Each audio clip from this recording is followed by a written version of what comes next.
차가운 소독약 냄새가 진료실의 공기를 무겁게 짓눌렀다. 형광등 불빛은 강지훈의 얼굴 위로 하얗게 쏟아져 내렸지만 그의 표정에는 어떤 색채도 담겨있지 않았다. 의사의 입에서 나온 마지막 단어들이 마치 먼 나라의 이야기처럼 귓가를 맴돌았다. 최종 판정, 돌이킬 수 없음, 희망 없음. 그는 기계적으로 고개를 끄덕였고 옆에 앉은 아내 윤서연의 어깨가 미세하게 떨리는 것을 느꼈다. 서연은 아무 말도 하지 않았다.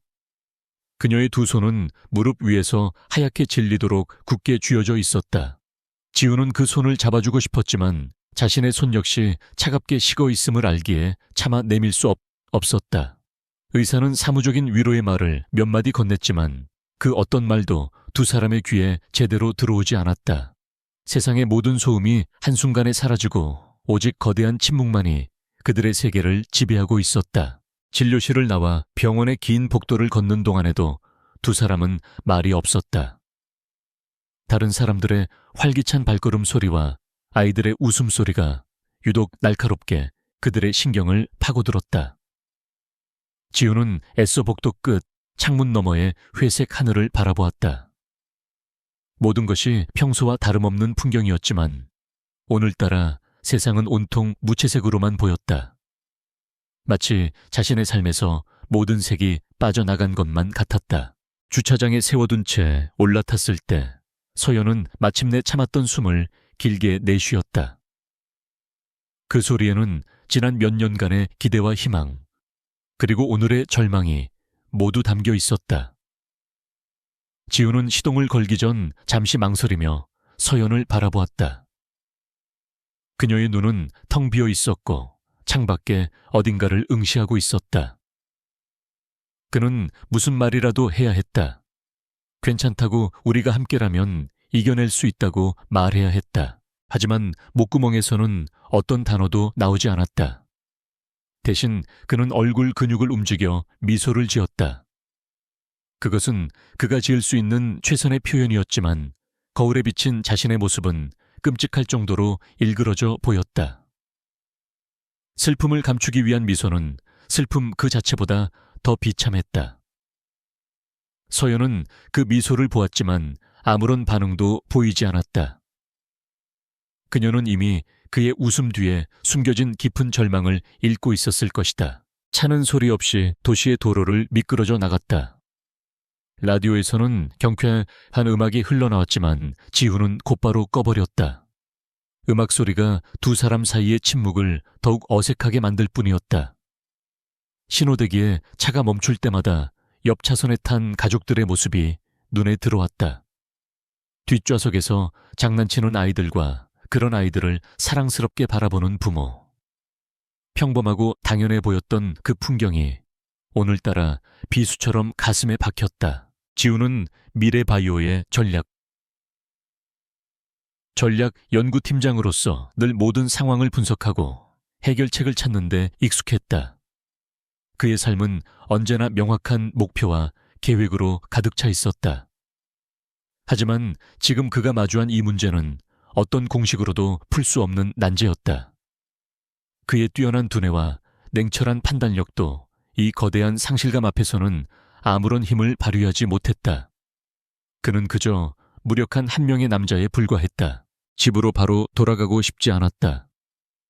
그들의 보금자리였던 아파트는 이제 텅 빈 공간처럼 느껴질 것 같았다. 지우는 핸들을 돌려 익숙한 길을 벗어났다. 서연은 아무것도 묻지 않았다. 어디로 가는지, 왜 다른 길로 가는지 중요하지 않은 듯했다. 그녀는 그저 남편의 결정에 묵묵히 따를 뿐이었다. 차는 한적한 공원 주차장으로 들어섰고 지우는 엔진을 껐다.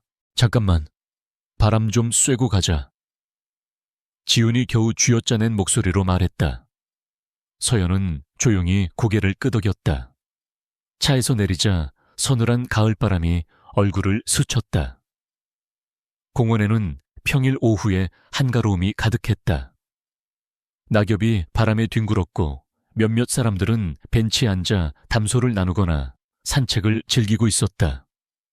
멀리서 아이들이 제잘거리며 뛰어노는 소리가 들려왔다. 두 사람은 나란히 공원 안으로 걸어 들어갔다. 아무런 목적지도 없이 그저 발길이 닿는 대로 움직였다.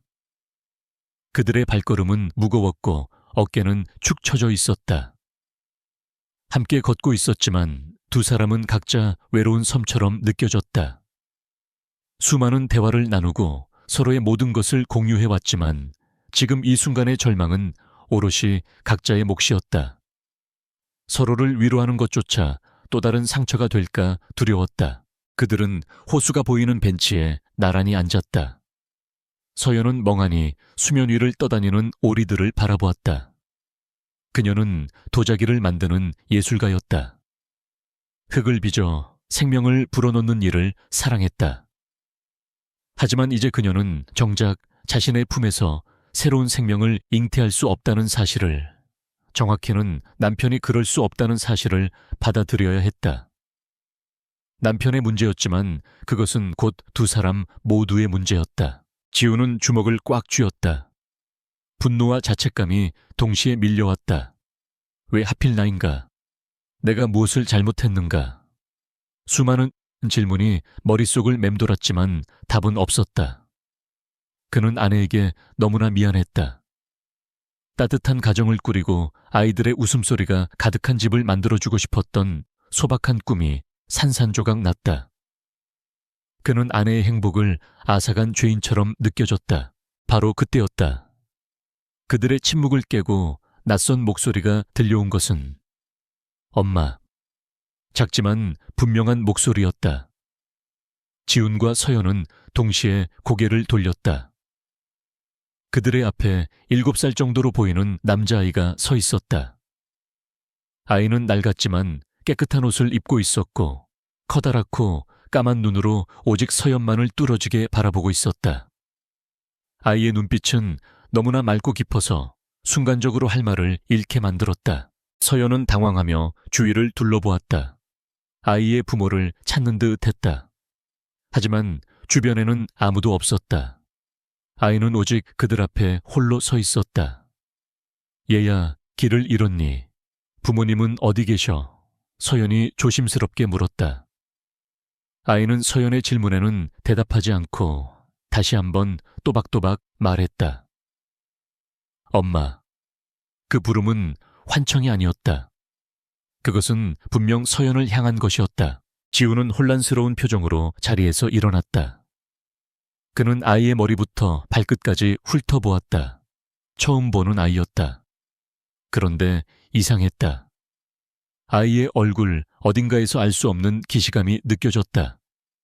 낯선 아이인데도 불구하고 어딘가 모르게 눈에 익은 듯한 느낌. 그는 자신의 기억을 빠르게 되짚어 보았지만 아이와 관련된 어떤 조각도 찾아낼 수 없었다. 아이는 서연에게서 시선을 돌려 이번에는 지훈을 바라보았다. 그리고는 고개를 살짝 갸웃거리며 말했다. 익숙한 아저씨. 그 말에 지훈은 심장이 쿵 하고 내려앉는 것 같았다. 엄마, 그리고 익숙한 아저씨. 이 기이한 조합은 대체 무엇인가? 아이의 눈은 마치 자신의 모든 것을 꿰뚫어 보는 것처럼 깊고 고요했다. 그 순간 병원에서 느꼈던 절망감과는 전혀 다른 종류의 거대한 혼돈이 그의 머릿속을 덮쳤다. 서연은 아이의 말에 아무런 대답도 하지 못하고 얼어붙어 있었다. 그녀의 눈동자가 심하게 흔들리고 있었다. 아이를 간절히 원했던 그녀에게 엄마라는 부름은 너무나도 잔인한 장난처럼 들렸다.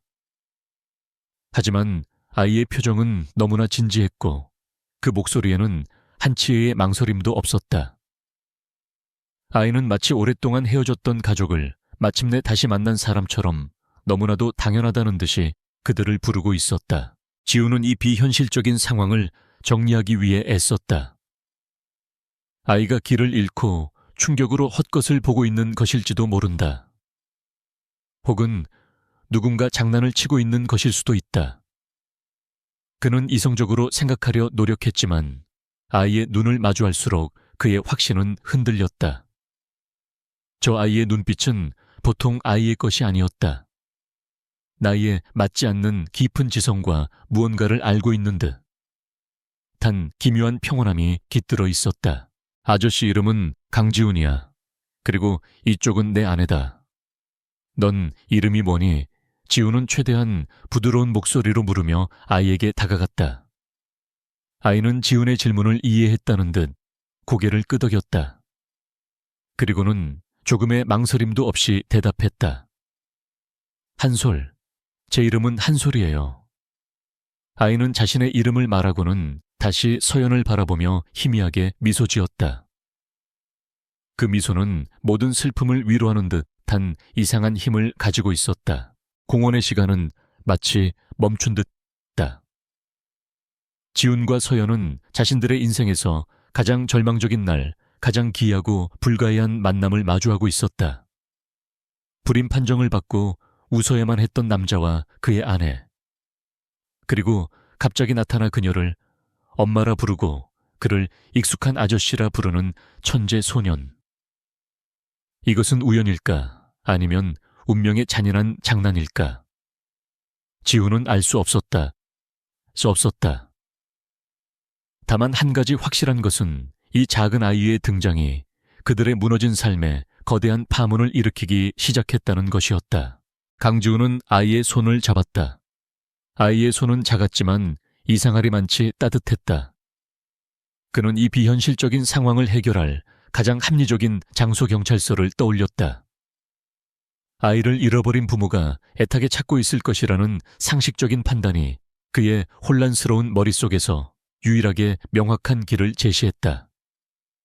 서연은 아무 말 없이 그의 결정에 따랐다. 그녀는 여전히 충격에서 벗어나지 못한 채 한솔이라는 아이에게서 눈을 떼지 못했다. 다시 채 올라탔을 때 분위기는 병원에서 돌아올 때와는 완전히 달랐다. 절망적인 침묵 대신 이제는 설명할 수 없는 긴장감과 미스터리가 차 안을 가득 채웠다. 한솔은 뒷좌석에 얌전히 앉아 창밖을 구경했다. 아이는 처음 타보는 차인 것처럼 신기해하지도 낯선 사람들과 함께 있는 것을 두려워하지도 않았다. 그저 모든 풍경을 조용히 관찰할 뿐이었다. 그 모습이 오히려 더 비현실적으로 느껴졌다.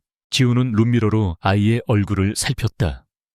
볼수록 이상한 기시감이 강하게 밀려왔다. 아이의 이목구비 하나하나는 낯설었지만 그것들이 모여 만들어내는 전체적인 느낌. 특히 무언가에 집중할 때 미간을 살짝 찌푸리는 버릇 같은 것이 섬광처럼 그의 뇌리를 스쳤다. 하지만 그는 그 기억의 파편이 어디에서 온 것인지 도저히 알 수 없었다. 단지 가슴 한구석이 답답해질 뿐이었다. 경찰서는 분주했다. 제복을 입은 경찰관들이 바쁘게 오갔고 민원인들의 목소리와 전화벨 소리가 뒤섞여 소란스러웠다. 지훈은 한솔의 손을 꼭 잡고 아동 실종 신고를 담당하는 부서로 향했다. 담당 경찰관은 지친 기색이 역력한 얼굴로 그들을 맞았다. 그는 아이를 한번 쓱 훑어보더니 늘 있는 일이라는 듯 무미건조한 목소리로 서류를 꺼내 들었다. 아이를 발견하신 장소와 시간, 그리고 아이 이름이 어떻게 됩니까? 지훈은 공원에서 있었던 일을 차분하고 논리적으로 설명했다.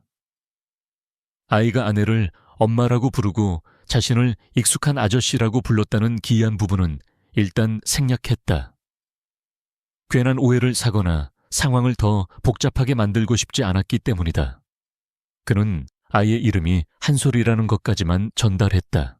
경찰관은 한솔의 인적사항을 시스템에 입력하기 시작했다. 사진을 찍고 몇 가지 간단한 질문을 던졌다. 한솔아 집 주소나 부모님 전화번호 기억나니? 한솔은 고개를 저었다. 아무것도 기억나지 않아요. 아이의 대답은 너무나도 태연해서 거짓말을 하거나 충격으로 기억을 잃은 아이처럼 보이지 않았다. 마치 그것이 당연한 사실이라는 듯 담담했다. 경찰관은 전국 미아신고 시스템에 한솔의 정보를 입력하고 검색 버튼을 눌렀다. 잠시 후 그는 의아한 표정으로 모니터를 들여다보았다. 이상하네요. 이 아이와 일치하는 실종 아동 신고가 한 건도 없습니다. 그는 혹시나 하는 마음에 인근 지역의 CCTV 기록까지 확인하겠다고 했지만 지훈의 마음속에서는 이미 불길한 예감이 싹트고 있었다. 대기 의자에 앉아 기다리는 시간은 길게 느껴졌다. 서연은 자신의 옆에 꼭 붙어 앉은 한솔의 머리를 조용히 쓰다듬어 주었다. 처음에는 당황스럽고 혼란스러웠지만 아이의 천이 전해지자 그녀의 얼어붙었던 마음에 미세한 온기가 퍼지는 듯했다. 그녀는 아이의 맑은 눈을 들여다보며 이 작은 아이가 겪고 있을 불안과 공포를 생각하자 가슴이 아려왔다. 반면 지우는 한시도 경계를 늦추지 않고 상황을 관찰했다. 그는 한솔을 단순한 길 잃은 아이로 볼 수 없었다. 아이의 침착한 나이에 맞지 않는 언어 구사 능력, 그리고 무엇보다 자신을 향한 익숙하다는 표현이 계속해서 마음에 걸렸다. 이것은 단순한 사건이 아닐지도 모른다는 의심이 점점 더 커져갔다.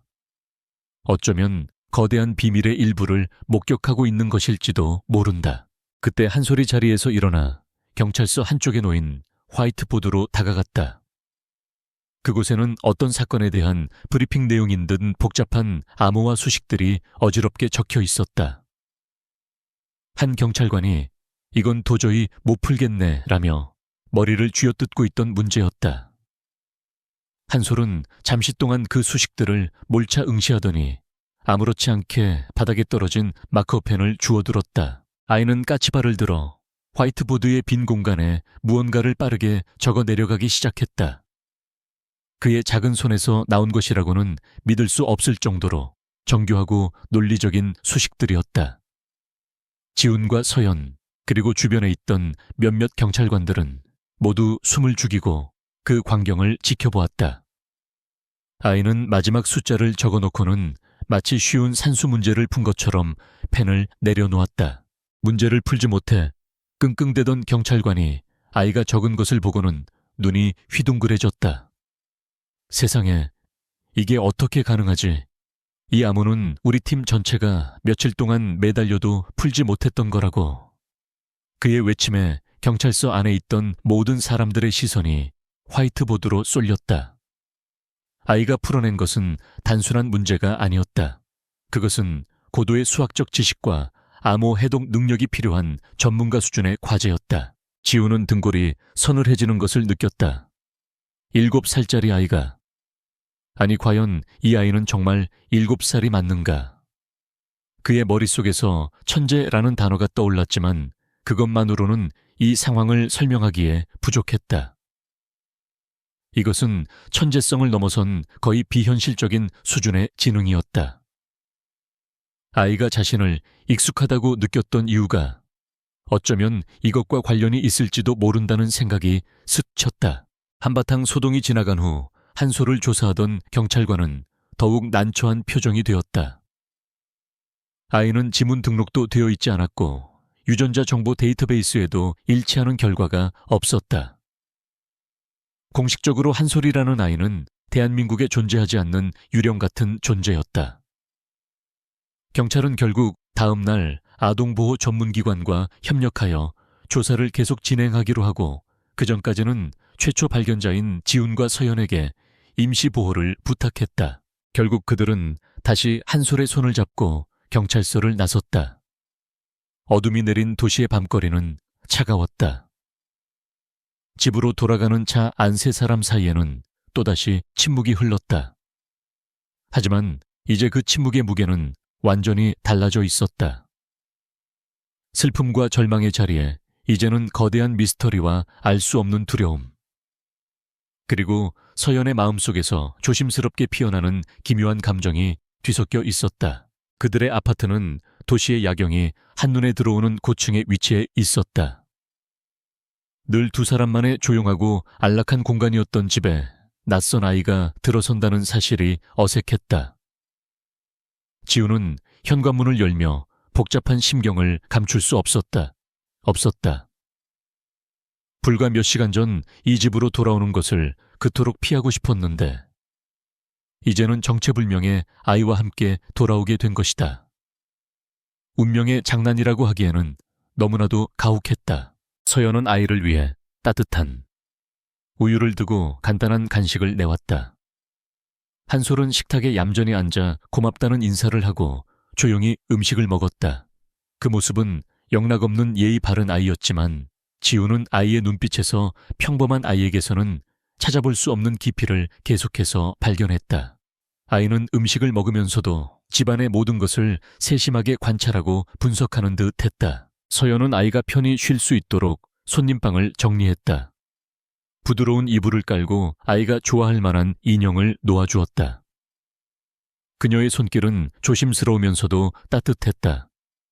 아이를 갖지 못한다는 사실에 절망했던 그녀가 지금 길 잃은 아이를 돌보고 있다는 아이러니한 상황.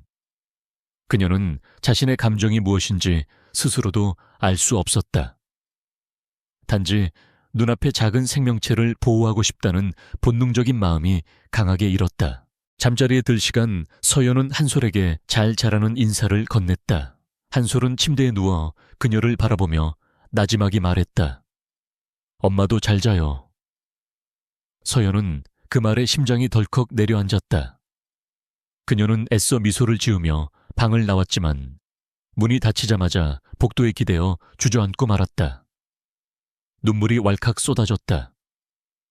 그것은 슬픔의 눈물인지 아니면 다른 무언가인지 알 수 없는 뜨거운 눈물이었다. 그날 밤 지우는 잠을 이룰 수 없었다. 그는 서재에 앉아 어둠 속에서 도시의 불빛을 내려다보았다. 과거의 기록이 없는 아이, 존재하지 않는 아이. 그러나 천재적인 두뇌를 가진 아이. 그리고 자신을 익숙하다고 말하는 아이. 모든 조각들이 그의 머릿속에서 뒤섞여 하나의 거대한 물음표를 만들었다. 이 아이는 대체 어디서 온 것일까? 그리고 왜 하필 우리 앞에 나타난 것일까? 그는 자신의 과거, 특히 미래 바이오에서 진행했던 수많은 프로젝트들을 하나씩 되짚어보기 시작했다. 그 끝에 무엇이 있을지 알 수 없었지만 그는 이 미스터리를 반드시 풀어야만 했다. 그것이 자신과 서연을 지키는 유일한 방법이라는 직감이 강하게 들었다. 밤은 길고 고요했지만 강지훈의 머릿속은 폭풍우가 몰아치는 바다와 같았다. 그는 뜬 눈으로 밤을 새웠다. 서재의 창문으로 새벽의 희미한 빛이 스며들 때 그는 마침내 결심을 굳혔다. 한솔이라는 아이의 등장은 우연이 아니다. 그것은 과거의 어딘가에서 시작된 자신과 연결된 필연적인 사건이다. 그리고 그 연결고리를 찾을 수 있는 곳은 단 한 군데 자신의 모든 것이 얽혀있는 미래 바이오뿐이었다. 아침 식탁의 풍경은 낯설었다. 늘 서연과 단둘이 마주 앉던 자리에 작은 아이가 앉아 있었다. 서연은 평소보다 조금 더 신경 써서 아침을 준비했고 한솔에게 음식을 챙겨주는 그녀의 모습은 놀라울 정도로 자연스러웠다. 마치 오랫동안 그렇게 해왔던 사람처럼. 한솔은 여전히 조용했지만 서연의 보살핌을 당연하다는 듯이 받아들이고 있었다. 지우는 그 모습을 보며 복잡한 감정에 휩싸였다. 아내의 마음속에서 희망의 싹이 자라고 있음을 느낄 수 있었다. 절망의 가장 깊은 곳에서 만난 아이. 어쩌면 신이 보내준 선물일지도 모른다는 기적 같은 생각. 지우는 그 희망을 꺾고 싶지 않았지만 이성적으로는 경고 신호를 무시할 수 없었다. 진실은 기적보다 훨씬 더 잔혹할 수 있었다. 그는 아내를 그리고 스스로를 지키기 위해 그 진실을 먼저 마주해야만 했다. 오늘 그 아이 아동보호기관으로 인계하기 전에 병원에서 종합검사를 한번 받게 해봐야겠어. 지훈이 커피잔을 내려놓으며 말했다. 그의 목소리는 일부러 더 침착하게 들렸다. 혹시 모를 건강상의 문제를 확인해 봐야 하니까 당신이 좀 데려가 줄 수 있어. 그것은 표면적인 이유였지만 그의 진짜 목적은 한솔의 유전 정보나 특이한 생체 데이터를 확보하는 것이었다. 서연은 잠시 망설이는 듯 했지만 이내 고개를 끄덕였다. 그녀 역시 아이의 건강이 걱정되었기 때문이다. 지우는 출근 준비를 하며 서연에게 몇 가지 당부를 더했다. 아이에게서 눈을 떼지 말 것, 낯선 사람과 접촉하게 하지 말 것. 그의 신중함은 평소보다 더 날카로웠고, 서연은 그런 남편의 모습에서 무언가 불안한 기운을 감지했지만 애써 외면했다. 미래 바이오의 거대한 유리 건물은 아침 햇살을 받아 차갑게 빛나고 있었다. 지우는 자신의 연구팀 사무실로 들어서며 심호흡을 했다. 오늘부터 그는 두 개의 삶을 살아야 했다. 낮에는 유능한 전략 연구팀장으로, 밤에는 거대한 비밀을 파헤치는 탐정으로. 그는 자신의 컴퓨터 앞에 앉아 가장 먼저 보안 등급이 낮은 과거 프로젝트 아카이브에 접속했다. 그의 목적은 한솔의 나이와 관련된 약 7년에서 9년 전 사이에 진행되었던 모든 생명공학 관련 프로젝트를 검토하는 것이었다.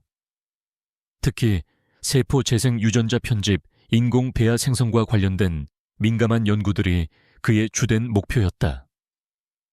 미래 바이오는 공식적으로는 윤리 규정을 엄격히 준수한다고 공표했지만 지후는 그 이면에서 어떤 비밀스러운 연구들이 행해졌을지 누구보다 잘 알고 있었다. 수백 개의 프로젝트 목록이 화면을 가득 채웠다. 그는 엄청난 양의 데이터 앞에서 잠시 막막함을 느꼈다.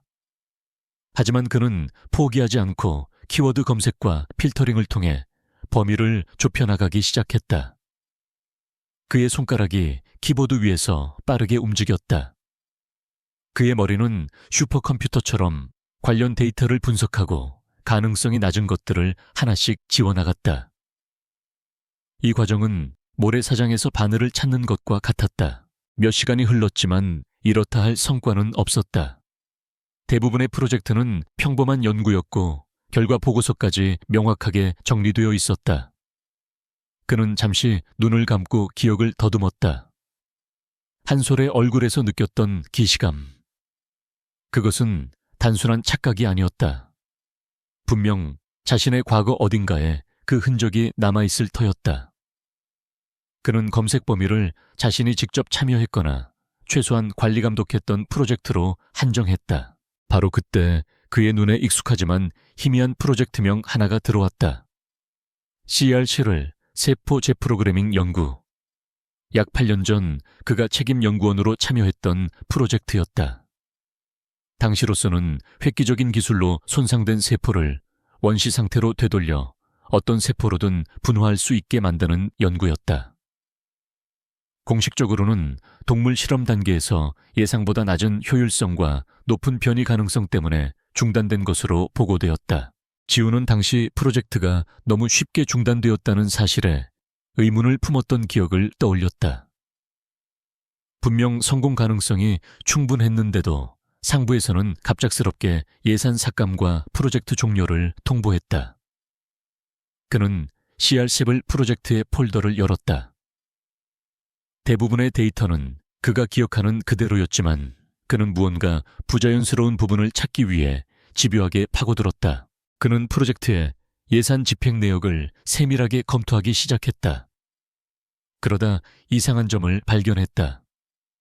공식적으로 프로젝트가 종료된 이후에도 몇 달간 기자재 폐기 및 데이터 백업 명목으로 상당한 금액의 예산이 계속해서 지출되고 있었다. 일반적인 프로젝트 마무리 비용이라고 하기에는 액수가 너무 컸다. 마치 종료를 위장한 채 다른 어딘가에서 연구가 계속되고 있었던 것처럼 심장이 조금씩 빠르게 뛰기 시작했다. 그는 관련 연구원들의 명단을 확인했다. 대부분은 여전히 회사에 남아있거나 다른 연구소로 이직했지만 유독 몇 명의 핵심 연구원들이 프로젝트 종료 직후 개인적인 사유로 갑자기 회사를 그만두었다. 그들의 퇴사 절차는 이례적으로 신속하게 처리되었고 거에게 퇴직 위로금까지 지급되었다. 무언가를 덮기 위한 입막음의 대가처럼 보였다. 지우는 보안 시스템의 허점을 이용해 더 깊은 서버 영역으로 접근을 시도했다. 일반 직원에게는 허용되지 않은 오래된 데이터가 보관된 디지털 무덤과도 같은 곳이었다. 그는 자신의 권한을 넘어선 위험한 행동을 하고 있다는 것을 알았지만 멈출 수 없었다. 진실에 가까워지고 있다는 직감이 그의 모든 두려움을 압도했다. 수많은 암호화된 파일과 손상된 데이터 조각들 사이를 헤맨 지 또 1시간이 지났을까. 마침내 그는 CR7 프로젝트와 연결된 하지만 공식적으로는 존재하지 않는 하위 폴더 하나를 발견했다. 폴더의 이름은 단순한 코드명으로 되어 있었지만 그 안에는 단 하나의 손상된 로그 파일이 남아 있었다.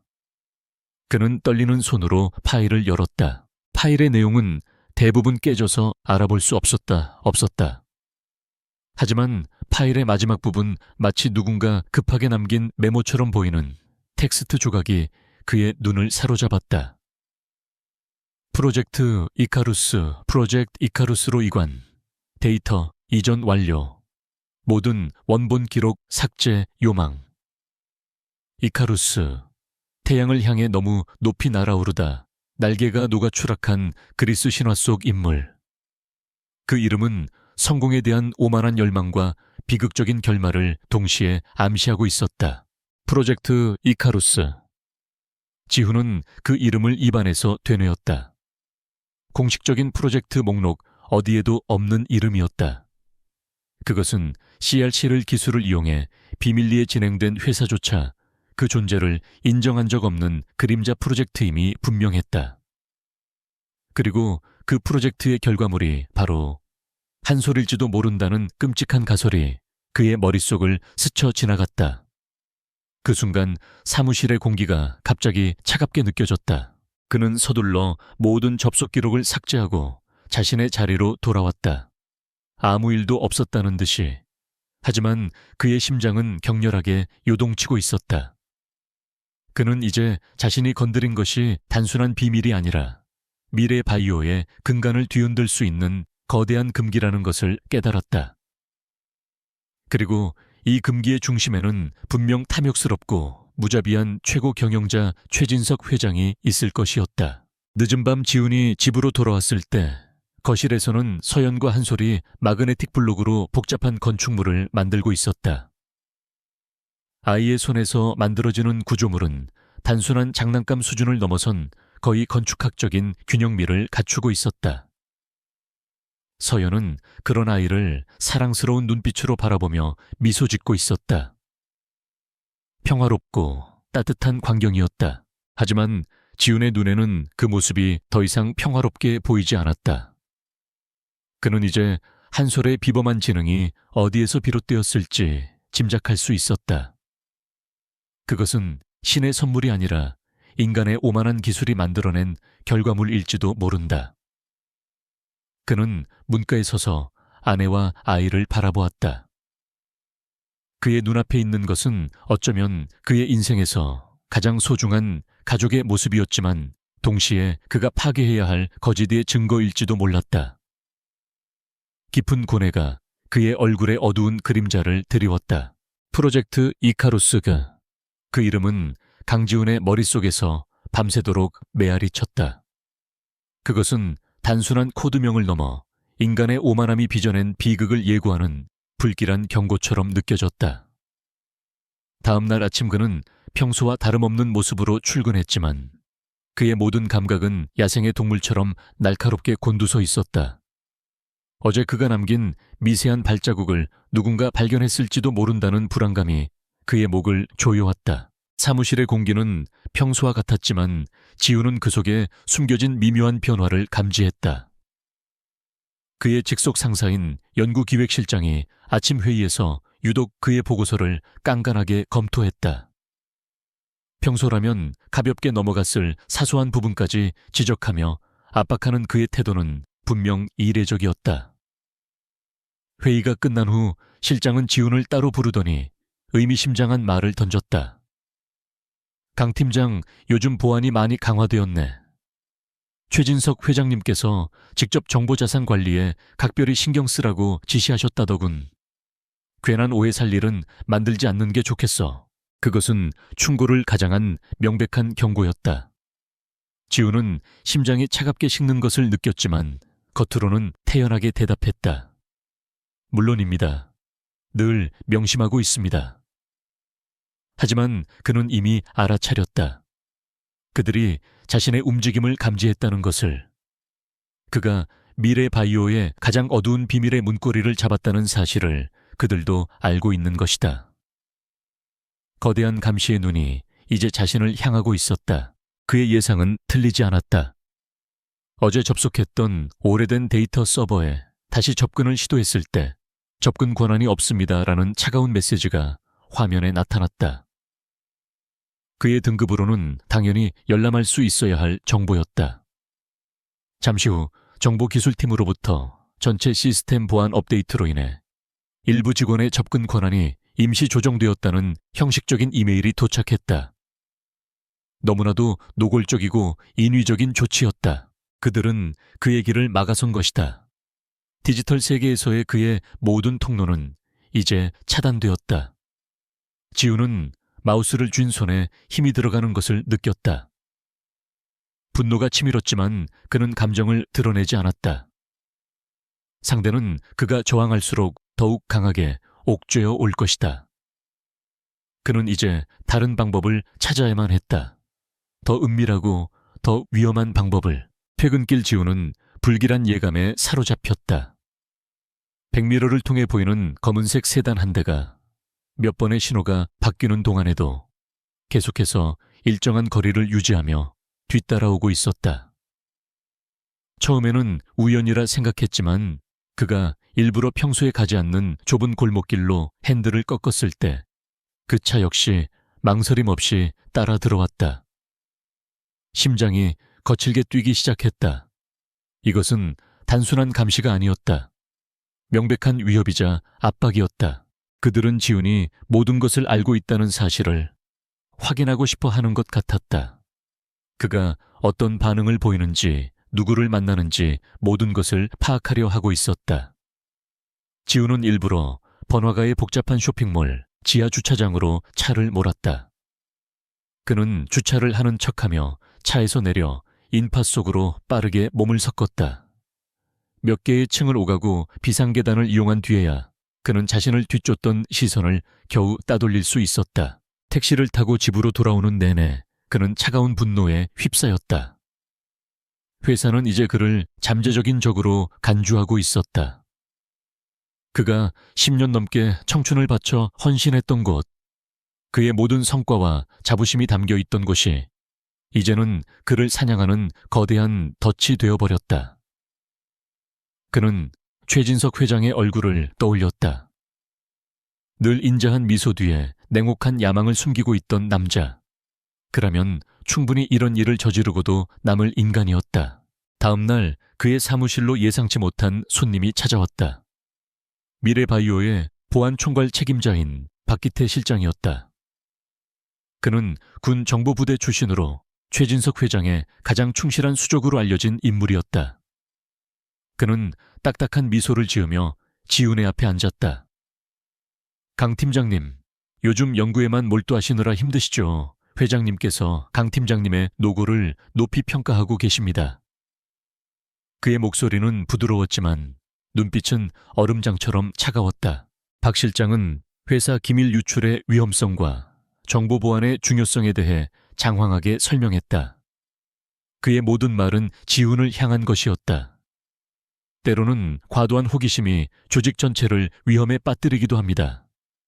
자신의 역할에만 충실하는 것이 진정한 애사심이겠지요. 그는 지훈의 책상 위 가족 사진을 언뜻 보며 말을 이었다. 강 팀장님은 지켜야 할 것도 많으신 분이니까요. 마지막 말은 명백한 협박이었다. 서연과 그리고 이제는 한솔까지 암시하는. 지훈은 끓어오르는 분노를 억누르며 미소를 지었다. 물론입니다, 실장님. 저에게는 제 연구와 제 가족이 전부입니다. 다른 것에는 관심 없습니다. 두 사람 사이에 팽팽한 긴장감이 흘렀다. 박기태는 잠시 동안 지훈의 눈을 꿰뚫어 볼 듯이 응시하다가 이내 만족한 듯 자리에서 일어났다. 그는 떠나기 전 지훈의 어깨를 가볍게 두드리며 말했다. 현명한 분이라 믿습니다. 그가 떠나자 지훈은 의자에 몸을 깊숙이 묻었다. 이제 상황은 명확해졌다. 그들은 프로젝트 이카루스에 대한 어떤 언급도 용납하지 않을 것이며 그가 더 이상 파고들 경우 가족까지 위험해질 수 있다는 것을 경고한 것이다. 이제 그는 혼자서 싸울 수 없었다. 그의 지식과 권한만으로는 이 거대한 벽을 넘을 수 없었다. 그에게는 외부의 조력자, 특히 이 시스템의 어두운 이면을 잘 아는 사람이 필요했다. 그의 머릿속에 한 사람의 이름이 떠올랐다. 서준혁. 한때 미래, 바이오 최고의 화이트 해커였지만 최진석 회장의 비윤리적인 연구 지시에 반발하다가 불명예스럽게 해고당한 비운의 천재. 그는 회사의 모든 보안 시스템을 설계한 장본인이었기에 그 약점 또한 누구보다 잘 알고 있을 터였다. 하지만 그를 찾는 것은 위험한 도박이었다.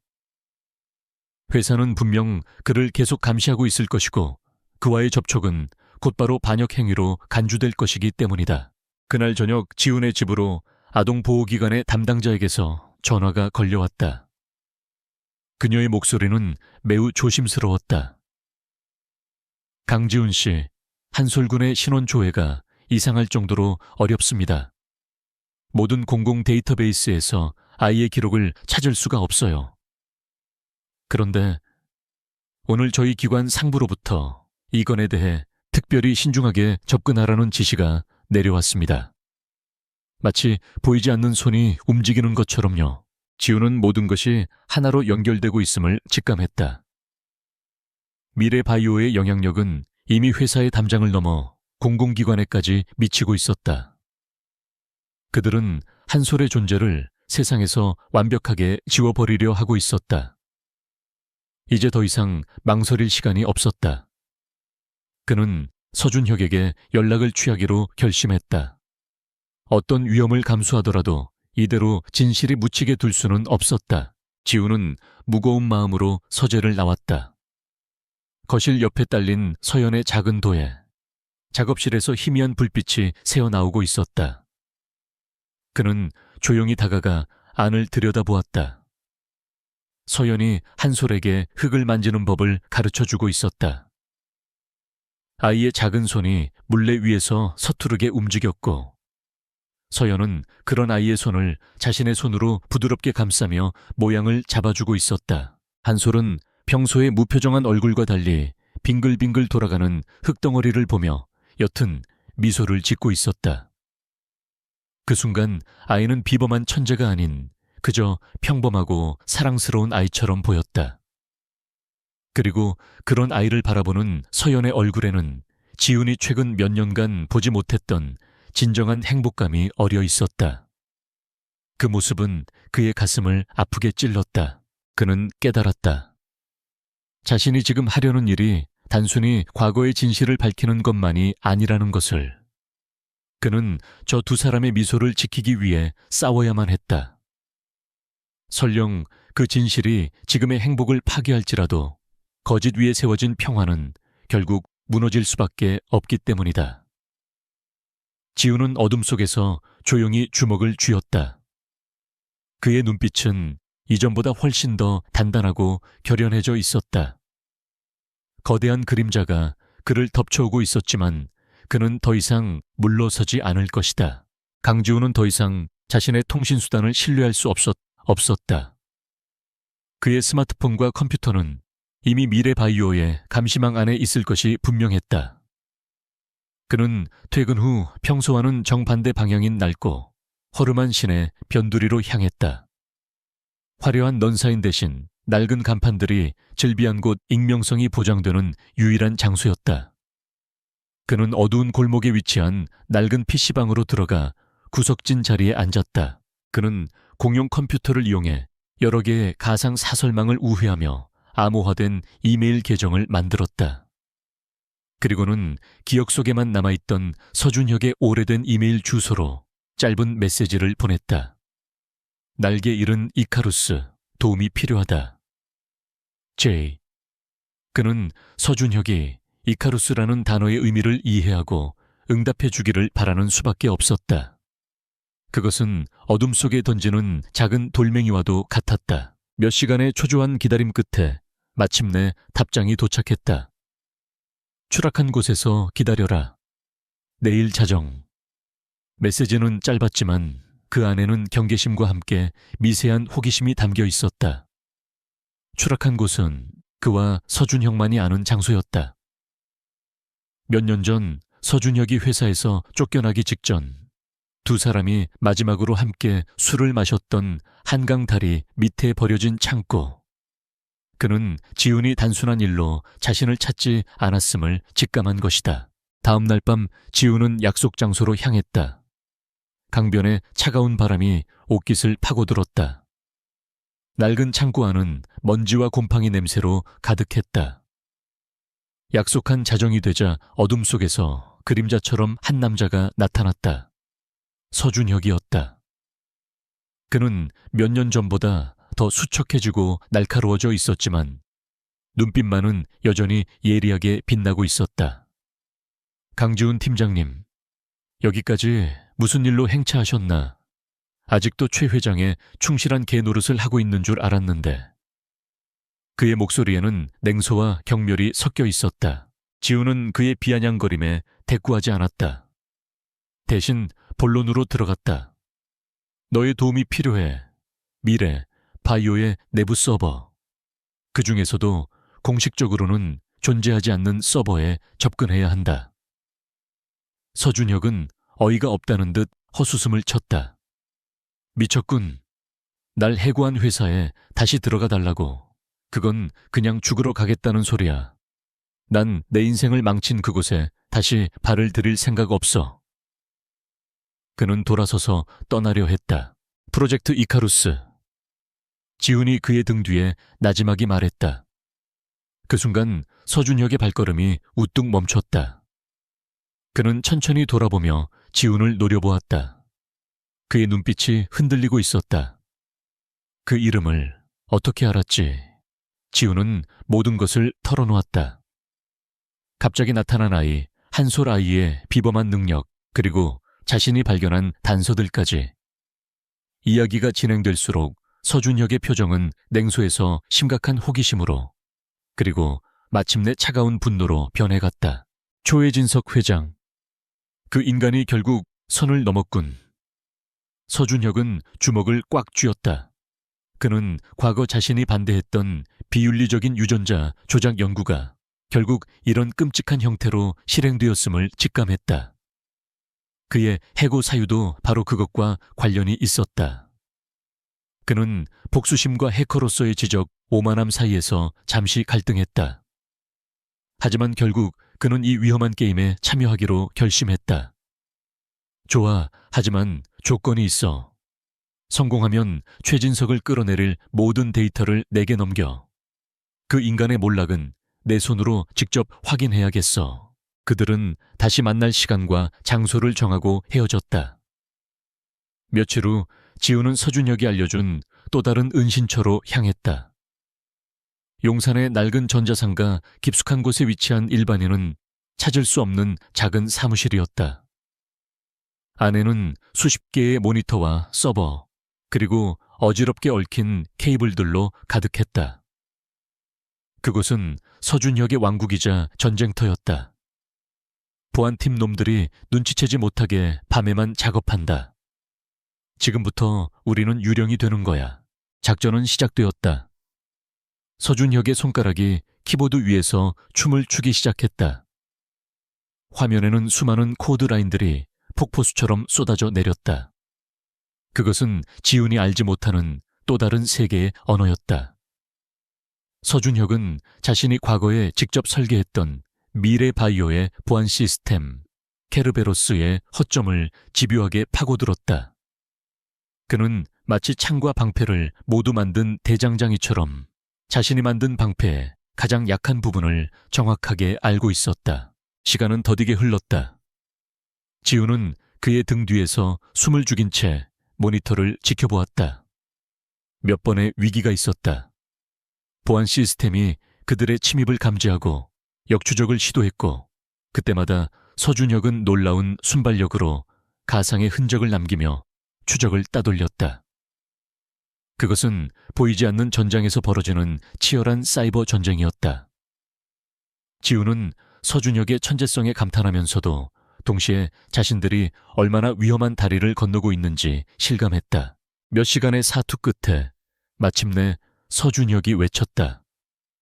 찾았다. 케르베로스 뒤에 숨겨진 유령 서버. 판도라라고 이름 붙여놨군. 최 회장의 악취미는 여전해.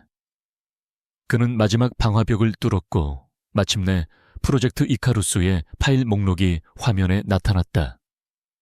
지우는 마른 침을 삼키며 모니터 앞으로 다가갔다. 심장이 미친 듯이 뛰고 있었다. 그가 처음으로 열어본 파일은 프로젝트의 개요 보고서였다. 내용은 충격적이었다. 인류의 한계를 뛰어넘는 지적 능력을 보유한 맞춤형 인재 개발. 그것은 인간을 마치 공산품처럼 개발하고 생산하려는 신의 영역에 대한 오만한 도전이었다.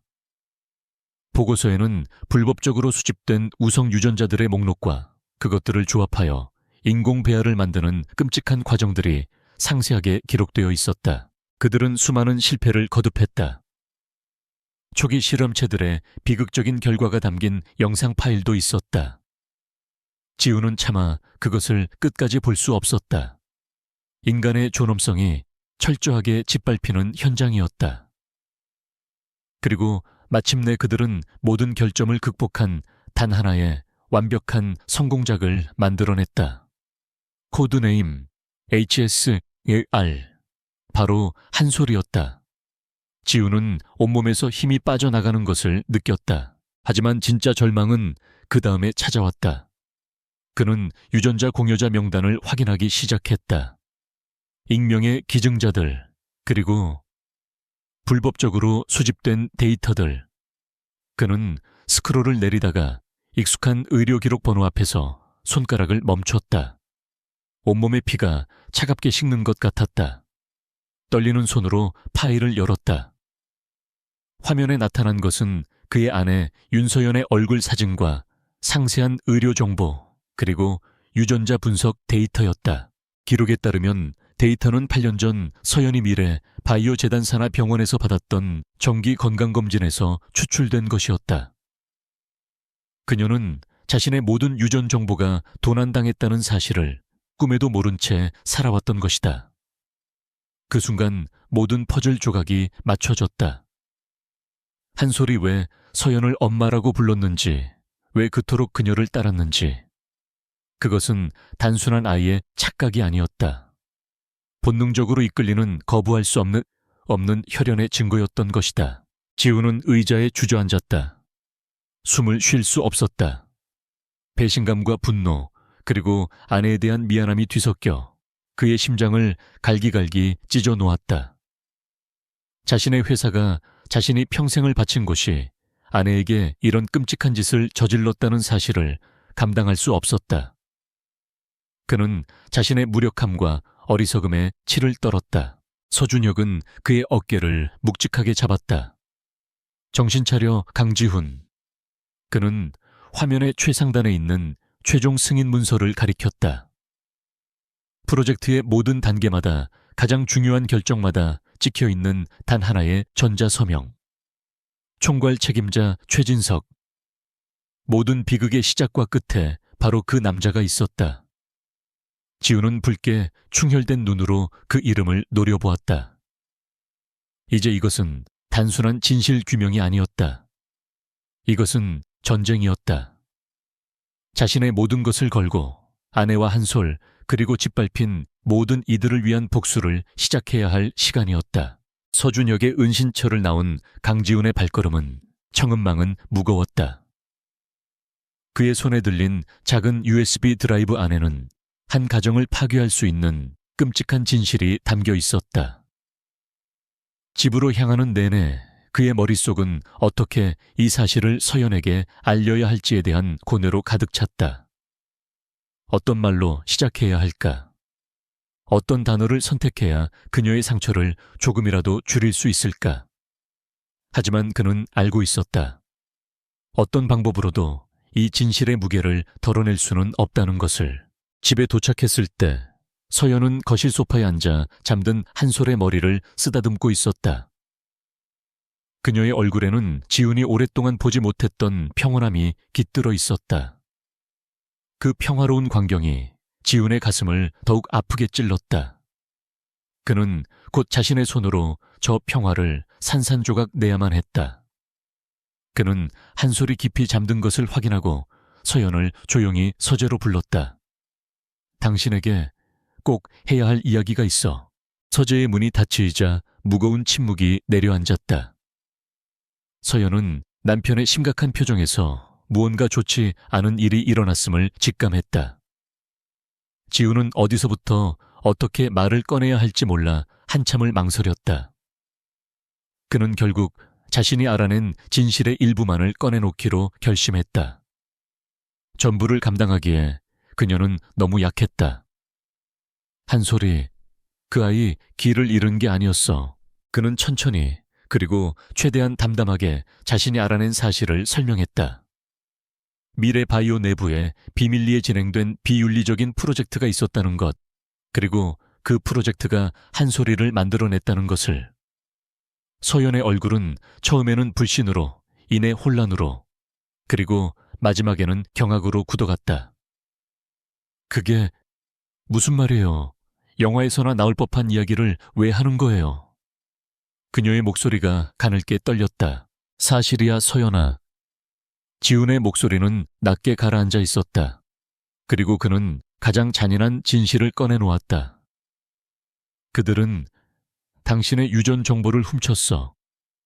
당신도 모르는 사이에 당신은 그 아이의 유전적 어머니가 된 거야. 그 말이 끝나는 순간 서연의 세상은 무너져 내렸다. 그녀는 아무 말도 하지 못하고 텅 빈 눈으로 지훈을 바라보았다. 마치 그의 말을 이해할 수 없다는 듯이. 시간이 얼마나 흘렀을까? 서연은 갑자기 광기 어린 웃음을 터뜨렸다. 교진말, 당신 지금 나한테 끔찍한 농담을 하고 있는 거죠? 그렇죠. 그녀는 자리에서 일어나 지훈의 가슴을 주먹으로 내리치기 시작했다. 왜 이런 말도 안 되는 소리를 하는 거예요? 내가 불쌍해서 아이를 못 가지는, 내가 불쌍해서 이런 상상을 지어낸 거냐고. 그녀의 외침은 절규에 가까웠다. 지훈은 저항하지 않고 그녀의 모든 분노를 묵묵히 받아냈다. 그는 아내를 품에 안으려 했지만 그녀는 그를 거칠게 밀어냈다. 내 몸에 손대지 마. 당신도 똑같아. 당신이 몸담고 있는 그 괴물 같은 회사랑 당신이랑 다를 게 뭐야. 그녀의 비난은 비수처럼 날아와 그의 심장에 박혔다. 그는 자신이 이 모든 비극의 일부라는 사실을 부인할 수 없었다. 한바탕 폭풍이 휩쓸고 지나간 후 서연은 바닥에 주저앉아 오열했다. 그것은 단순한 슬픔이 아니었다. 자신의 존재가 송두리째 유린당했다는 사실에 대한 처절한 절망감과 배신감이었다. 지훈은 그녀의 곁에 조용히 앉아 그녀의 울음이 잦아들 때까지 기다려주었다. 어떤 위로의 말도 지금 그녀에게는 들리지 않을 터였다. 그날 이후 두 사람 사이에는 보이지 않는 벽이 생겼다. 서연은 지훈과 거의 말을 섞지 않았다. 그녀는 그를 원망하면서도 동시에 그 역시 피해자일 수 있다는 사실에 혼란스러워했다. 그녀의 모든 관심과 감정은 오직 한솔에게로만 향했다. 이제 한솔은 그녀에게 더 이상 정체불명의 아이가 아니었다. 자신의 일부이자 저 거대한 아기로부터 반드시 지켜내야 할 아들이었다. 그녀의 모성애는 이전보다 더욱 맹목적이고 강렬해졌다. 그녀는 한솔을 자신의 품에서 한시도 떼어놓으려 노려 하지 않았다. 함께 밥을 먹고 함께 그림을 그리고 함께 잠이 들었다. 그녀는 아이에게서 자신의 흔적을 찾으려 애썼다. 아이의 웃는 모습, 잠자는 모습 하나하나에서 자신의 유전자가 살아 숨쉬고 있음을 느끼며 기묘한 위안과 함께 깊은 슬픔을 느꼈다. 지훈은 그런 아내의 모습을 지켜보며 깊은 고립감에 빠졌다. 집은 이제 더 이상 그가 쉴 수 있는 안식처가 아니었다. 그는 아내의 상처를 보듬어주고 싶었지만 그녀는 그가 다가오는 것을 허락하지 않았다. 그는 이 모든 상황을 바로잡기 위해 더욱더 진실에 매달릴 수밖에 없었다. 그는 서연에게 차마 말하지 못한 나머지 절반의 진실 한 솔에 아버지는 누구인가에 대한 답을 찾아야만 했다. 그는 다시 서준혁이 복사해준 데이터 파일을 열었다. 그는 프로젝트 이카루스의 연구 일지를 처음부터 끝까지 샅샅이 훑기 시작했다. 수많은 익명의 남성 유전자 공여자들이 있었지만 최종적으로 한솔의 아버지가 된 유전자에 대한 정보는 철저하게 암호화되어 있었다. 단지 CR7은 피험체 D137 수정이라는 코드명만 남아있을 뿐이었다. CR10은 그가 8년 전에 책임졌던 바로 그 프로젝트였다. 지우는 자신의 기억과 낡은 개인 연구 노트를 뒤져 당시 실험에 사용되었던 피험체들의 데이터를 대조하기 시작했다. DX37. 그 코드가 유독 눈에 익었다. 그는 마침내 자신의 낡은 노트북 깊숙한 곳에 백업해 두었던 당시의 연구 데이터를 찾아냈다. 그리고 코드의 주인을 확인하는 순간 그는 온몸이 얼어붙는 듯한 충격을 받았다. 피험체 DX37은 다른 누구도 아닌 바로 강지훈 자신이었다. 당시 그는 세포 재프로그래밍 기술의 안정성을 확인하기 위해 자신의 세포 샘플을 직접 제공하여 실험했던 것이다. 연구 기록에는 그의 샘플이 활동성 및 생존 능력 저하로 번식 능력에 부적합 판정을 받았다고 명시되어 있었다. 그것이 바로 몇 년 후 그가 병원에서 받았던 불임 판정의 의학적 근거였다. 하지만 그의 눈에 들어온 것은 숨겨진 각주 파일이었다. 이카루스 팀 요청으로 샘플 이관, CR7 기술을 이용한 유전자 복원 및 강화 작업 진행. 그는 떨리는 손으로 해당 파일을 열었다. 그 안에는 더욱 충격적인 내용이 담겨 있었다. 이카루스 팀은 그의 결함 있는 유전자를 가져다가 그가 개발했던 CR7 기술을 역으로 이용하여 유전자의 약한 부분을 수리하고 강화하는 데 성공했다는 것이다. 그들은 그의 유전자를 완벽한 형태로 재창조하여 한솔을 만드는 데 사용했다. 그리고 그 과정에서 발생한 불안정한 부작용 혹은 증거를 인멸하기 위한 고의적인 조치로 그의 생식 능력은 영구적으로 파괴되었다. 그의 불임은 운명이 아니었다. 그것은 거대한 음모의 일부였으며 잔인한 실험의 결과물이었다. 모든 것이 명확해졌다. 한솔이 왜 그를 익숙한 아저씨라고 불렀는지. 아이는 본능적으로 자신의 또 다른 유전적 근원을 알아본 것이었다. 그는 한솔의 유전적 아버지였다. 하지만 그는 아버지로서의 권리를 박탈당하고 사랑하는 아내에게 아이를 안겨줄 수 없는 불임 남성이라는 낙인이 찍힌 채 살아가야만 했다. 웃어야만 했던 그의 미소 뒤에 숨겨진 진실은 이토록 잔인하고 끔찍했다. 지우는 모니터를 보며 허탈하게 웃었다. 눈물이 뺨을 타고 흘러내렸다. 최진석은 그의 인생에서 가장 소중한 두 가지, 아내와의 신뢰와 아버지가 될 수 있는 권리를 모두 앗아갔다. 그리고 그 대가로 걸작을 만들어냈다. 그는 단순한 피해자가 아니었다. 이 비극의 시작과 끝에 그의 모든 것이 철저하게 이용당하고 파괴된 채 서 있었다. 이제 그에게 남은 것은 오직 복수뿐이었다. 모든 것을 되돌릴 수는 없겠지만 그는 반드시 최진석을 그가 만든 지옥 속으로 끌어내릴 것이라 다짐했다. 강지훈이 자신의 출생에 얽힌 잔인한 진실을 마주하고 있을 때 미래바이오의 심장부 도시의 스카이라인이 한눈에 내려다 보이는 펜트하우스 집무실에서는 최진석 회장이 보안 총괄 책임자인 박기태의 보고를 받고 있었다. 박기태의 얼굴은 늘 그렇듯 무표정했지만 그의 눈빛에는 미세한 긴장감이 서려 있었다. 강지훈 팀장의 모든 통신 기록과 디지털 접근 로그가 어젯밤을 기점으로 완전히 사라졌습니다. 마치 유령처럼 증발했습니다. 최진석은 와인 잔을 천천히 흔들며 창밖을 응시했다. 그의 얼굴에는 어떤 감정도 드러나지 않았지만 그의 머릿속은 그 어느 때보다 차갑고 빠르게 회전하고 있었다. 강지훈의 흔적이 사라졌다는 것은 단 한 가지를 의미했다. 그가 외부 조력자를, 아마도 과거의 망령인 서준혁 같은 자를 끌어들여 자신들의 방어벽을 뚫고 핵심 정보에 접근했다는 것이다. 그가 마침내 프로젝트 이카루스의 실체를 알아버린 것이다. 그 아이는 어떻지? 최진석이 나지막이 물었다. 그의 목소리에는 자식에 대한 염려가 아닌 자신의 가장 귀중한 자산의 행방을 묻는 사업가의 냉철함이 담겨 있었다. 여전히 강지훈의 집에서 그의 아내와 함께 있습니다. 아동보호기관 쪽에는 저희가 손을 써서 조사를 지연시키고 있습니다. 박기태가 대답했다. 최진석은 와인을 한 모금 마셨다. 실수였어. 애초에 그 아이가 탈출하도록 내버려 두지 말았어야 했다. 연구원들의 감상적인 온정주의가 이를 그르쳤군. 그는 자리에서 일어나 박기태에게 다가갔다. 그의 눈빛은 얼음처럼 차가웠다. 더 이상 기다릴 수 없다. 외쳤다. 나의 작품을 금을 회수해와라. 지금 당장. 그리고 강지훈이라는 불량품은 더 이상 문제를 일으키지 않도록 깨끗하게 처리하도록. 그의 말은 사형 선고나 다름없었다. 바로 그 시각 지훈은 서재에서 복잡한 수식과 데이터로 가득한 모니터를 노려보고 있었다.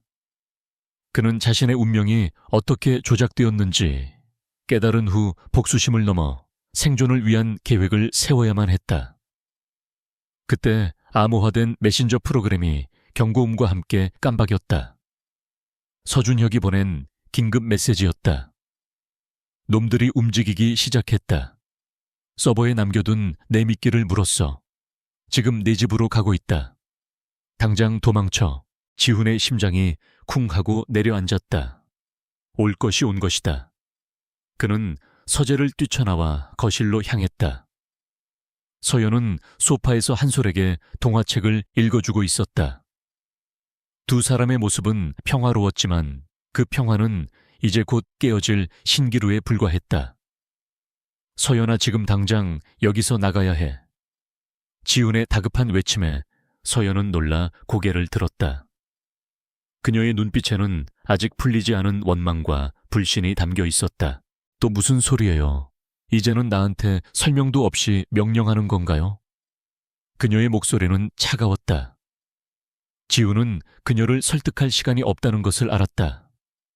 그는 한솔을 번쩍 안아들고 서연의 팔을 잡아 끌었다. 제발 설명은 나중에 할게.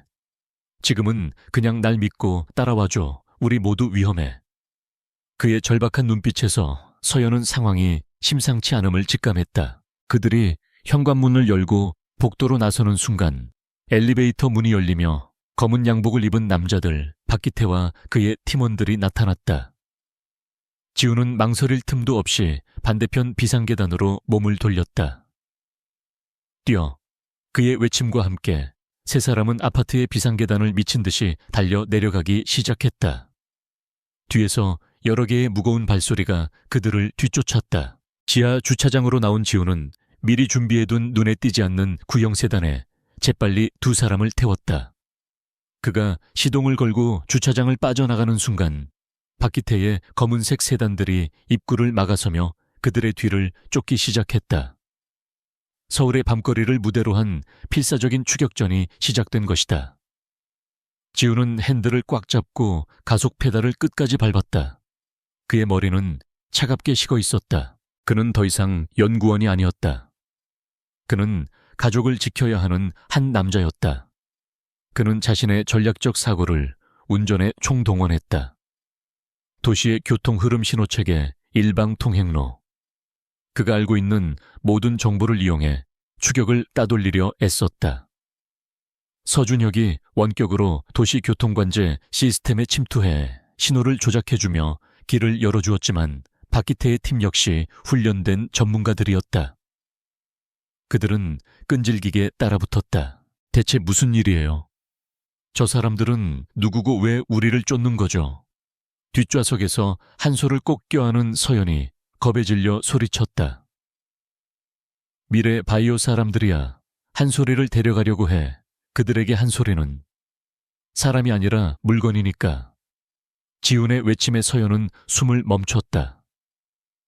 그녀의 눈에 분노와 공포가 동시에 떠올랐다. 그녀는 한솔을 더욱 강하게 끌어안았다. 절대 빼앗길 수 없었다. 몇 시간의 아슬아슬한 추격전 끝에 지훈은 복잡한 재래시장 골목으로 차를 몰아넣어 간신히 그들을 따돌릴 수 있었다. 그는 서준혁이 알려준 안전가옥으로 향했다. 그곳은 한강변에 버려진 공장지대에 위치한 낡은 창고였다. 겉보기에는 폐허 같았지만 내부는 생존에 필요한 모든 것이 갖춰져 있었다. 지훈은 차를 숨기고 세 사람은 창고 안으로 몸을 피했다.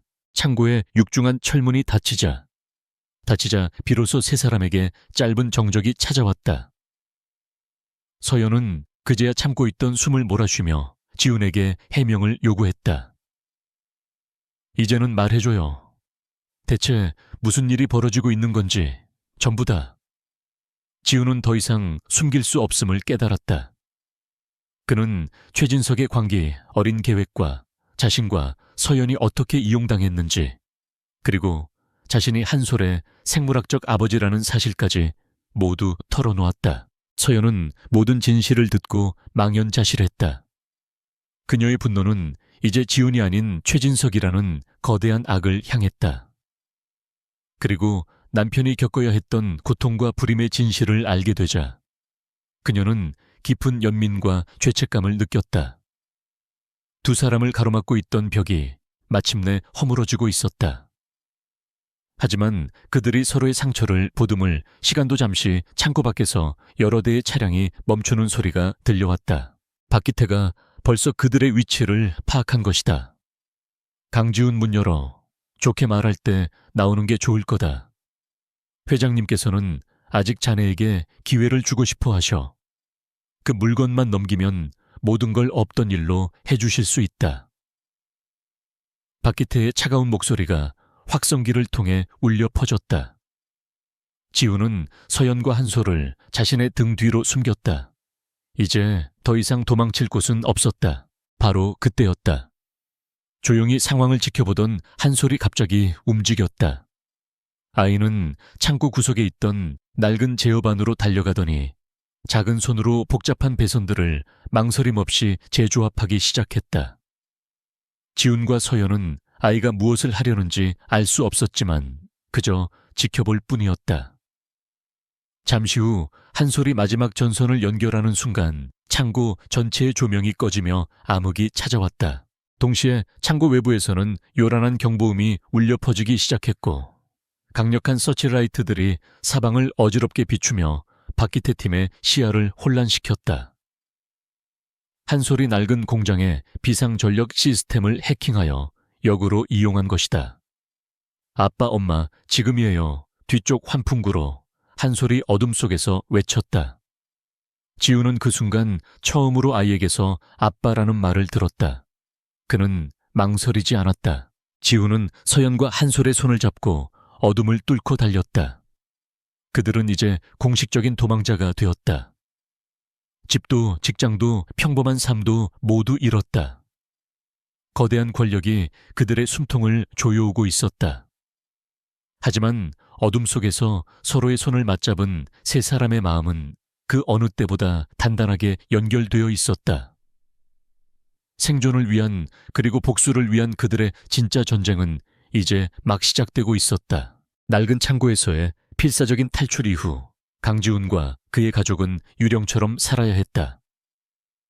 서준혁이 마련해준 은신처는 서울에서 멀리 떨어진 강원도의 한적한 시골 마을에 있는 작은 농가였다. 그들은 세상과 단절된 채 오직 서로에게만 의지하며 하루하루를 보냈다. 현금만을 사용했고 외부와의 모든 접촉을 끊었다. 밤이 되면 맹수처럼 곤두세웠던 신경은 낮 동안에도 완전히 풀리지 않았다. 하지만 이 고립된 생활은 역설적으로 세 사람을 더욱 단단하게 묶어주었다. 서연은 더 이상 지훈을 원망하지 않았다. 대신 거대한 악에 맞서 가족을 지키려는 남편의 고독한 싸움을 이해하고 그의 곁을 지켰다. 지훈 역시 아내의 강인함에 의지하며 힘을 얻었다. 한솔은 두 사람 사이를 잇는 가장 강력한 연결고리였다. 아이는 자신의 비범한 지능을 생존을 위해 사용하기 시작했다. 주변의 지형을 분석해 가장 안전한 경로를 찾아내고 낡은 라디오를 개조해 경찰 무선을 감청하기도 했다. 그들은 가족이라는 이름 아래 하나의 팀이 되어가고 있었다. 어느 날 밤 지우는 서준혁과 비밀 통신을 통해 현재 상황을 공유했다. 우리가 가진 데이터만으로는 부족해. 최진석은 언론과 권력을 이용해 모든 것을 조작된 음모로 둔갑시킬 거야. 증거만으로는 안 돼. 그의 죄를 증언해줄 사람이 필요해. 서준혁 역시 그의 생각에 동의했다. 데이터 속에 답이 있을 거다. 희생자들의 흔적. 두 사람은 다시 한번 프로젝트 이카루스와 관련된 파일들을 샅샅이 뒤지기 시작했다. 그들의 목표는 프로젝트에 연루되었다가 갑자기 사라진 연구원들이나 실험의 직간접적인 피해자들을 찾아내는 것이었다. 수많은 이름들 속에서 그들은 하나의 단서를 발견했다. 프로젝트의 윤리성 문제를 제기하다가 강제로 연구에서 배제되고 얼마 지나지 않아 학계에서 자취를 감춘 유전공학 박사 김소영이었다. 지우는 그녀가 최진석의 비인간적인 계획에 반기를 든 유일한 내부자였음을 기억해냈다. 서준혁이 그녀의 행적을 추적한 결과 그녀는 개명까지 하고 지방의 한 작은 대학에서 시간 강사로 일하며 숨어 지내고 있었다. 지우는 위험을 무릅쓰고 직접 그녀를 만나기로 결심했다. 그는 서연과 한솔을 안전한 곳에 남겨두고 평범한 등산객으로 위장한 채 그녀가 있는 도시로 향했다. 그는 며칠간의 잠복 끝에 대학교 연구실에서 나오는 김소영 박사와 마주칠 수 있었다. 지훈의 갑작스러운 등장에 그녀의 얼굴은 공포로 하얗게 질렸다. 누구시죠? 사람 잘못 보셨습니다. 그녀는 그를 외면하고 서둘러 자리를 피하려 했다. 김소영 박사님, 미래바이오에서 함께 일했던 강지훈입니다. 프로젝트 이카루스에 대해 여쭤볼 것이 있습니다. 그 이름이 나오자 그녀는 그 자리에 얼어붙고 말았다. 그들은 근처에 허름한 셔터가 내려진 상가 앞에서 대화를 나눴다. 김소영은 극도의 불안에 떨며 도움을 거부했다. 그들은 악마예요. 당신도 나도 우리 가족까지 전부 파멸시킬 수 있는 사람들이라고요. 난 모든 걸 잊고 조용히 살고 싶을 뿐입니다. 제발 날 내버려 두세요. 그녀의 두려움은 진심이었다. 최진석이 그녀에게 어떤 협박을 했는지 짐작하고도 남았다. 논리적인 설득은 통하지 않을 터였다. 지우는 품속에서 작은 사진 한 장을 꺼내 그녀에게 보여주었다. 은신처에서 서연이 찍어준 밝게 웃고 있는 한솔의 사진이었다. 박사님이 막으려고 했던 그 프로젝트의 결과물입니다. 이 아이는 지금 살아 숨쉬고 있어요. 자신의 의지와는 상관없이 태어나 이제는 존재 자체를 위협받고 있습니다. 이 아이를 이대로 외면하실 겁니까? 김소영의 눈동자가 격렬하게 흔들렸다. 그녀는 사진 속 아이의 얼굴에서 자신이 경고했던 비극의 씨앗과 동시에 그럼에도 불구하고 피어난 생명의 경이로움을 보았다. 과학자로서의 양심과 한 인간으로서의 연민이 그녀의 마음속에서 충돌했다. 한참의 침묵 끝에 그녀는 떨리는 목소리로 말했다. 그들이 내 연구 기록을 모두 파기했지만 개인적으로 백업해둔 자료가 있어요. 프로젝트 초기에 비윤리적인 실험 계획과 최진석 회장이 직접 내린 지시가 담긴 증거가 될 겁니다. 그녀는 마침내 용기를 내기로 결심한 것이다. 첫 번째 아군을 얻은 지우는 다음 희생자를 찾아 나섰다. 연구 일지에 기록된 초기 실패 사례 중 하나, 선천적 유전자 결함으로 인한 피험체 폐기라는 잔혹한 문장. 뒤에 가려진 한 가족이었다. 그들은 미래바이오 산하병원에서 불임치료 프로그램에 참여했지만 실제로는 이카루스 프로젝트의 초기 실험 대상이 되었던 것이다. 그 결과 태어난 아이는 심각한 장애를 안고 얼마 살지 못했고 부부는 거액의 합의금을 받고 모든 사실을 함구하라는 협박을 받았다. 지우는 수소문 끝에 아이의 아버지를 찾아냈다.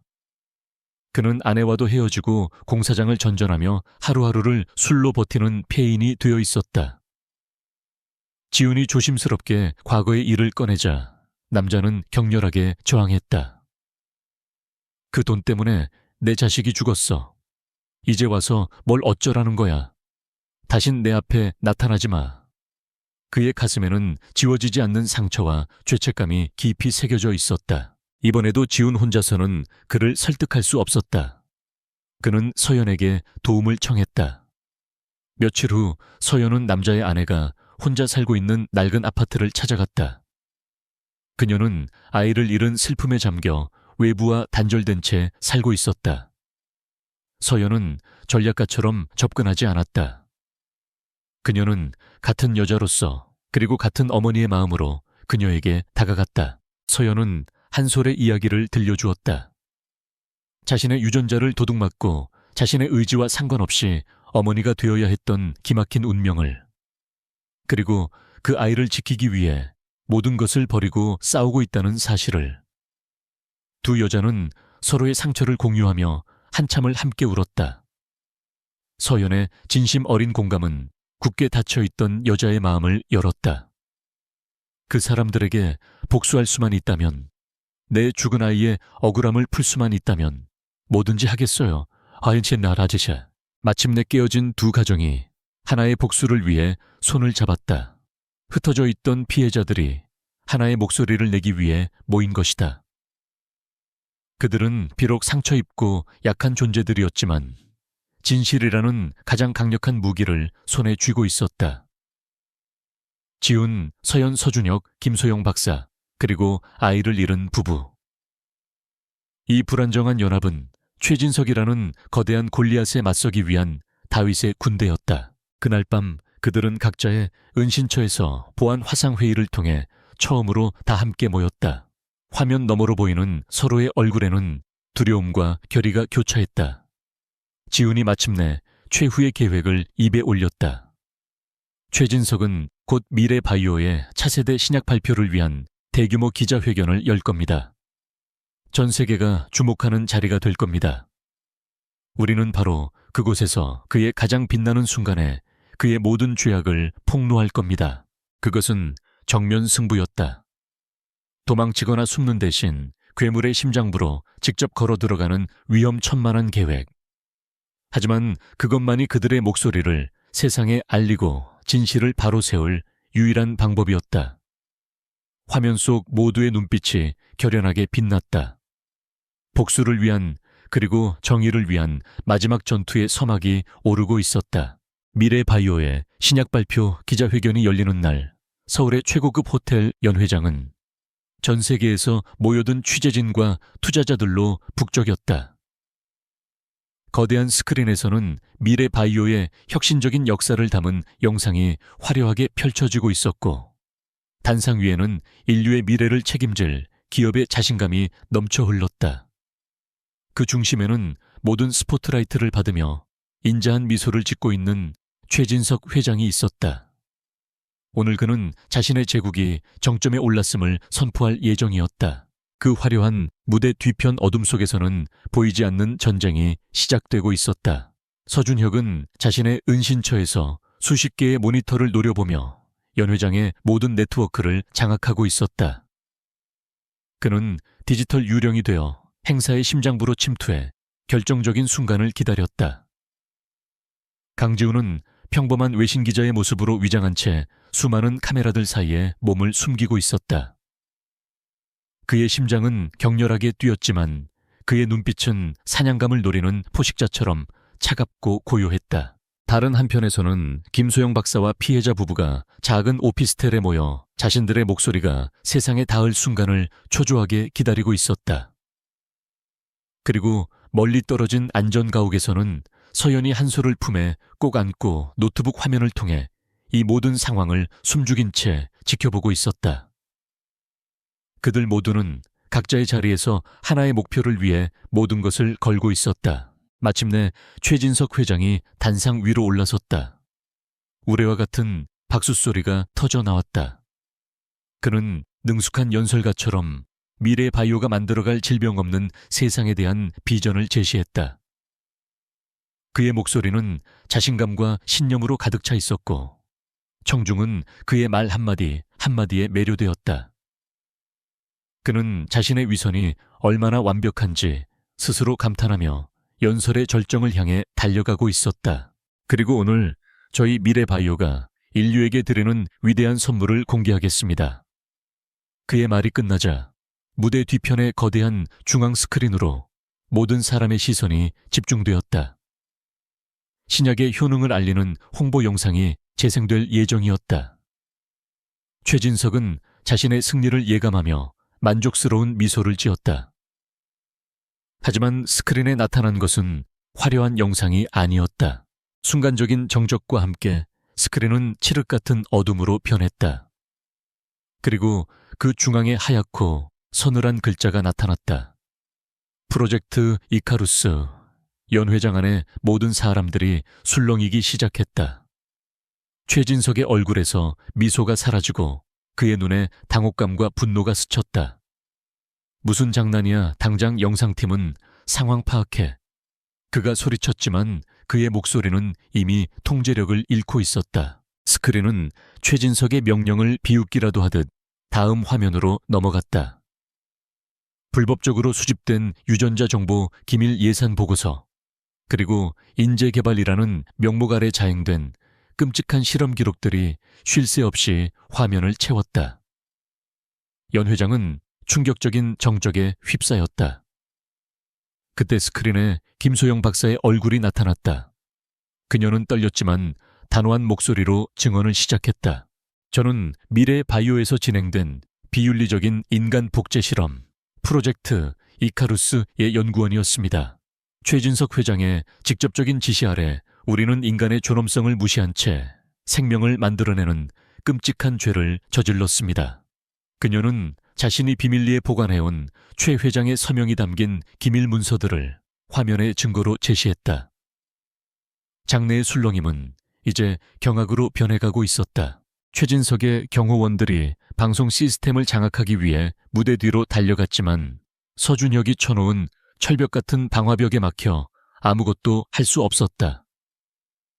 최진석은 완전히 고립된 채 자신의 죄악이 전 세계에 생중계되는 것을 지켜봐야만 했다. 하지만 진짜 결정타는 아직 남아있었다. 스크린의 눈물로 얼굴이 얼룩진 피해자 부부의 모습이 나타났다. 저희는 단지 아이를 갖고 싶었을 뿐입니다. 하지만 미래 바이오는 저희를 속이고 저희의 아이를 실험 대상으로 삼았습니다. 저희 아이는 태어난 지 1년도 되지 않아 저희 곁을 떠났습니다. 아이 엄마의 절규는 연회장 안에 있는 모든 사람의 가슴을 후벼 팠다. 데이터와 연구 기록만으로는 전달될 수 없었던 그들의 범죄가 낳은 인간적인 비극이 마침내 모습을 드러낸 것이다. 모든 영상이 끝나고 연 회장에는 무거운 침묵만이 흘렀다. 바로 그때 기자들 틈에 섞여 있던 강지훈이 앞으로 걸어 나왔다. 그는 쓰고 있던 안경과 모자를 벗어 던지고 단상으로 향하는 마이크를 집어들었다. 모든 카메라가 일제히 그를 향했다. 최진석 회장, 당신의 가장 위대한 작품이 당신에게 묻고 싶어 하는 말이 있습니다. 지훈은 최진석의 눈을 똑바로 마주보며 자신의 이야기를 시작했다. 자신이 어떻게 불임 판정을 받게 되었는지, 자신의 유전자가 어떻게 도둑맞고 조작되었는지, 그리고 자신이 바로 프로젝트 이카루스지의 또 다른 희생자이자 한솔의 생물학적 아버지라는 사실을. 그는 담담했지만 그의 목소리에는 강철 같은 분노가 서려 있었다. 당신은 이익을 위해 생명을 창조하고 또 파괴하는 괴물입니다. 궁지에 몰린 최진석은 마침내 이성을 잃었다. 그의 얼굴에서 인자한 경영자의 가면이 벗겨지고 탐욕과 광기에 휩싸인 본 모습이 드러났다. 닥쳐, 내 놈 따위가 감히 나를 심판하려 들어. 그 아이는 내 것이다. 내가 만든 나의 소유물이란 말이다. 미래 바이오의 자산이야. 그의 광기 어린 외침은 그 스스로 자신의 죄를 인정하는 꼴이 되었다. 그는 돌이킬 수 없는 실수를 저지른 것이다. 그의 마지막 발악은 수많은 카메라 플래시 세례에 묻혔다. 그의 제국이 그가 평생을 바쳐 쌓아 올린 바벨탑이 그의 가장 빛나는 순간에 산산조각 나며 무너져 내리고 있었다. 연회장의 문이 열리고 미리 연락을 받고 대기하고 있던 검찰 수사관들이 닥쳐 들어왔다. 그들은 망연자실한 채 서 있는 최진석에게 다가가 차가운 수갑을 채웠다. 모든 것이 끝났다. 지우는 단상 아래에서 그 모습을 조용히 지켜보았다. 그의 눈에서는 뜨거운 눈물이 흘러내렸다. 이것은 승리의 눈물이 아니었다. 길고 길었던 싸움과 그 과정에서 스쳐 지나간 수많은 상처와 아픔에 대한 진혼곡이었다. 그는 마침내 웃어야만 했던 자신의 거짓된 미소 뒤에 숨겨진 진실을 세상에 알리고 잔인했던 운명에 마침표를 찍었다. 최진석 회장에게 차가운 수갑이 채워지는 순간 거대한 제국의 몰락이 시작되었다. 기자회견장은 순식간에 아수라장으로 변했다. 터져나오는 카메라 플래시와 기자들의 고함, 망연자실한 투자자들의 탄식 소리가 뒤섞여 거대한 소음을 만들어냈다. 혼돈의 한가운데 강지훈은 모든 소음이 차단된 듯한 기묘한 평온함 속에서 서 있었다. 길고 길었던 싸움이 마침내 끝난 것이다. 그때 인파를 헤치고 서연이 한솔의 손을 잡은 채 그에게 다가왔다. 그녀는 모든 것이 끝났다는 소식을 듣고 안전가옥에서 한 걸음에 달려온 것이었다. 세 사람은 말없이 서로를 부둥켜 안았다. 그것은 승리의 환희가 아닌 모든 폭풍우를 함께 견뎌낸 생존자들의 조용하고 깊은 교감이었다. 한솔은 지훈의 품에 안겨 처음으로 그의 옷자락을 꼭 잡았다. 익숙한 아저씨는 이제 세상에서 가장 안전한 피난처가 되어 있었다. 그날 이후 세상은 미래 바이오 게이트로 떠들썩했다. 최진석의 구속을 시작으로 프로젝트에 연루된 모든 관련자들이 줄줄이 소환되었다. 미래 바이오의 주가는 폭락했고 수십 년간 쌓아 올린 신뢰의 탑은 하룻밤 사이에 먼지가 되어 사라졌다. 세상은 인간의 존엄성을 짓밟은 과학의 오만함에 경악하고 분노했다. 하지만 지훈과 그의 가족에게는 또 다른 싸움이 기다리고 있었다. 그것은 법과 윤리의 싸움이었다. 한솔의 법적 지위는 전례 없는 논쟁을 불러일으켰다. 아이는 인간인가 아니면 기업의 창조물인가? 누가 아이에 대한 권리를 가지는가? 이 잔인한 질문들이 법정 안팎에서 그들을 괴롭혔다. 하지만 세상은 그들의 편이었다. 수많은 시민단체와 법조인들이 자발적으로 나서서 한솔의 인권을 위해 싸워주었다. 몇 달간의 지리한 법정 다툼 끝에 법원은 마침내 역사적인 판결을 내렸다. 한솔은 어떤 상황에서 태어났든 의심의 여지가 없는 존엄한 인간이라는 것. 그리고 그의 친권은 그의 유전적 부모이자 그를 진심으로 사랑하고 보호해온 강지훈과 윤서연에게 있다는 것이다. 판결이 내려지는 순간 법정은 환호와 박수로 가득 찼다.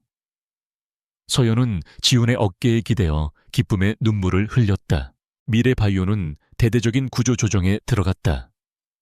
새로운 경영진은 지훈에게 회사의 정상화를 이끌어달라고 간곡히 부탁했다. 과거의 잘못을 바로잡고 윤리적인 기업으로 다시 태어나는데 그가 적임자라는 것이었다. 하지만 지훈은 단호하게 거절했다.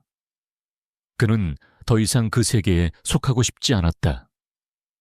그는 자신의 남은 인생을 과학기술의 어두운 이면을 감시하고 또 다른 피해자들이 생겨나지 않도록 돕는 일에 바치기로 결심했다. 그들의 동료들에게도 새로운 삶이 찾아왔다. 서준혁은 판도라의 해커로 세상에 알려지며 기업 범죄를 전문적으로 파헤치는 최고의 사이버 보안 전문가가 되었다. 김소영 박사는 학계로 돌아가 생명윤리위원회를 이끌며 과학이 넘지 말아야 할 선을 지키는 파수꾼이 되었다. 아이를 잃었던 부부는 미래 바이오로부터 공식적인 사과와 거액의 배상금을 받았다. 그들은 그 돈으로 비윤리적인 임상시험 피해자들을 돕는 재단을 설립했다.